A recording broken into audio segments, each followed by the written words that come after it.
Bem, sabemos que o linfedema é uma complicação de difícil controle que pode acometer mulheres submetidas ao procedimento de ressecção nos linfonodos axilares junto com as cirurgias da mama. E o risco de desenvolver essa complicação aumenta quando submetidas a uma radioterapia adjuvante. Professor Almir, por que o linfedema tende a surgir nessas pacientes? Quais são as intervenções que a fisioterapia tem a oferecer nesses casos de linfedema? E qual é considerado o tratamento padrão ouro nesse caso do linfedema, né? Todas as pacientes, elas se beneficiam desses tratamentos? Existe alguma contraindicação?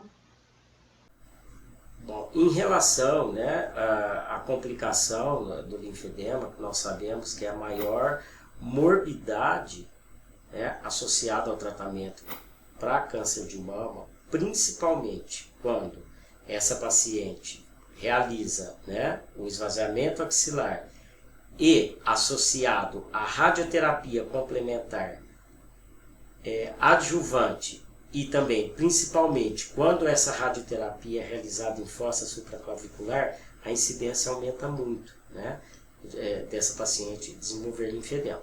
Nós também temos que lembrar que hoje, com as técnicas mais seletivas, minimamente invasivas, hoje nós já temos cirurgia minimamente invasiva para a mama. Cirurgias da abordagem, né, da axila, como a biópsia do linfonodo sentinela, que está aí, né, aumentando a gama de pacientes que podem ser beneficiados por esse tipo de procedimento, que reduz e que, vamos dizer assim, pode até eliminar o risco de ter linfedema. Embora ela tenha feito o sentinela, ela pode apresentar linfedema. Adiantando um pouquinho para depois eu falar mais sobre o esvaziamento axilar, paciente, hoje nós temos uma incidência de até 13% na literatura de pacientes que foram submetidas à biópsia do linfonodo sentinelas e apresentaram linfedema. Vários motivos, né? O que a gente mais encontra na literatura é a obesidade. Também a gente sabe que tem que ter uma curva de aprendizado do cirurgião para realizar esse tipo de procedimento. Então, às vezes, alguma técnica inadequada pode causar a ruptura, né, da drenagem linfática, a paciente pode apresentar um linfedema. Outra causa, às vezes a paciente que fez sentinela, ela é submetida à radioterapia, né, a axila também pode provocar uma fibrose desses linfonodos, a paciente também pode apresentar o linfedema. Então, lembrando que a obesidade muito forte hoje na literatura, uma das causas, ruptura, né, da circulação linfática, né, da via linfática, e também inabilidade cirúrgica. Em menos porcentagem, mas a paciente pode apresentar. Já no esvaziamento axilar, com a radioterapia adjuvante associada, esse número aumenta muito, né?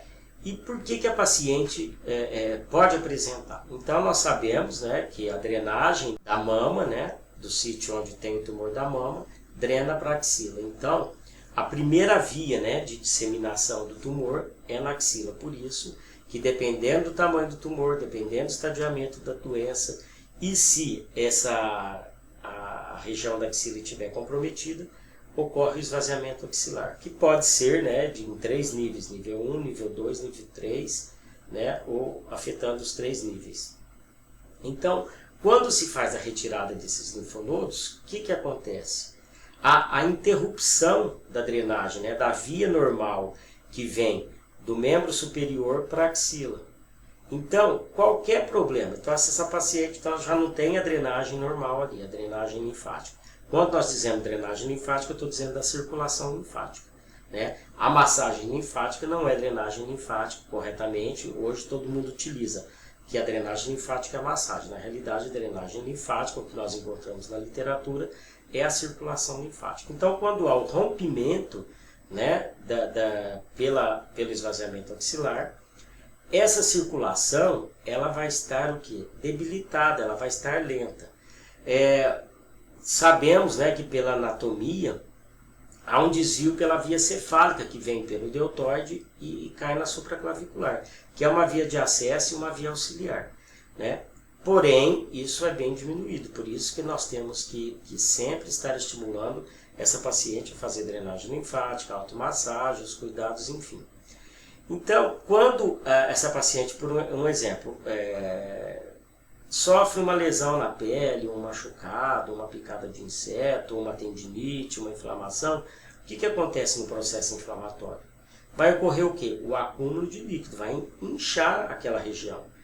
Agora, se eu estou com a minha capacidade linfática debilitada, que é auxiliar no retorno, o que vai acontecer? Vai ocorrer o acúmulo de líquido naquela região. Quanto mais tempo, aí vai ocorrer o quê? Um desequilíbrio entre o que sai e o que entra e vai provocar o edema. Então, quanto mais tempo isso vai se passando, vai tendo um acúmulo de proteína.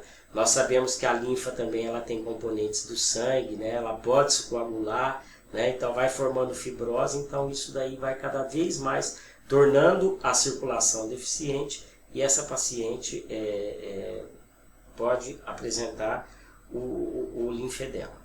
Quando essa paciente faz a radioterapia também, nós sabemos que a circulação linfática superficial, na maioria, 80-90% é via superficial pela pele. Se ela faz uma radioterapia, aquela superfície vai estar o quê? Fibrosada. Então vai também ter dificuldade de drenagem naquela região. A própria cicatriz, que interrompe também a drenagem superficial. A fibrose, como eu já disse também. Então tudo isso pode o quê? Dar piorar a drenagem linfática superficial e o quê? Promovendo um aumento desse edema, promovendo o acúmulo de líquido no interstício e no membro. E como eu já disse, as pacientes que submetem a biópsia do linfonodo sentinela, elas se beneficiam disso. Lembrando que às vezes tem estudos que falam que o linfonodo sentinela é o mesmo que drena do braço, então quando há interrupção danifica a via normal de drenagem. Então, cada caso é um caso, a incidência é muito pouca, mas pode apresentar. E hoje nós temos diversos recursos, como nós já falamos em aulas, em discussões, para se fazer um diagnóstico, para se investigar, como a linfocintilografia que investiga a circulação linfática. Agora, para o tratamento do linfedema, o que nós temos de padrão ouro na literatura é a linfoterapia, que compõe, são diversas técnicas, diversos objetivos da massagem linfática, vamos dizer, que todo mundo comenta da drenagem linfática. Então nós temos a massagem linfática, nós temos o enfaixamento compressivo, nós temos as braçadeiras de contenção elástica, cuidados com a pele, que isso aí tem que ser para o resto da vida, e também os exercícios linfomiocinéticos, que são muito importantes para essas pacientes. Então, lembrando, hoje estão associando diversas técnicas, laser, eletroterapia, pressoterapia, linfotaping, mas o que eu penso, padrão ouro, linfoterapia, o que eu penso? O que utiliza? Utiliza todas as técnicas juntas? Quais as técnicas que beneficiam mais a paciente? Então, o objetivo é a melhora da drenagem linfática. Agora, isso aí tem que ser feito com consciência, com conhecimento, porque às vezes uma execução errada de alguma técnica, você pode provocar uma lesão nessa paciente, então em vez de você melhorar o linfedema, você pode até estar piorando esse linfedema. E todas as pacientes que apresentam linfedema se beneficiam com essas técnicas. É claro que nós temos que fazer uma avaliação e ver o que é melhor para aquela paciente. Isso daí também vai depender o quê? Do estágio que se encontra o linfedema, do grau que esse linfedema se encontra. E muito importante salientar é a adesão da paciente ao tratamento. Porque a paciente que apresenta linfedema é fácil você tratar. A paciente vem até o serviço, você faz aquela primeira fase de redução ao máximo do linfedema.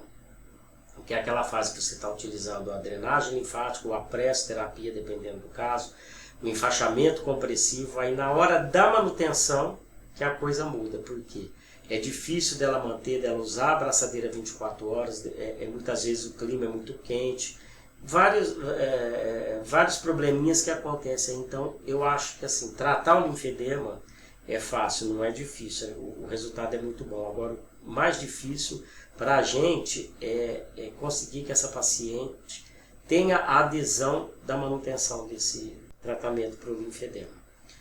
E as contraindicações, né, para trabalhar, né, para realizar a drenagem linfática, a linfoterapia, enfim, são as infecções agudas. Então, se essa paciente apresenta uma infecção, nós não podemos às vezes começar, ou se no meio do tratamento ela apresenta uma infecção, nós temos que passar essa paciente por tratamento medicamentoso, interromper esse tratamento.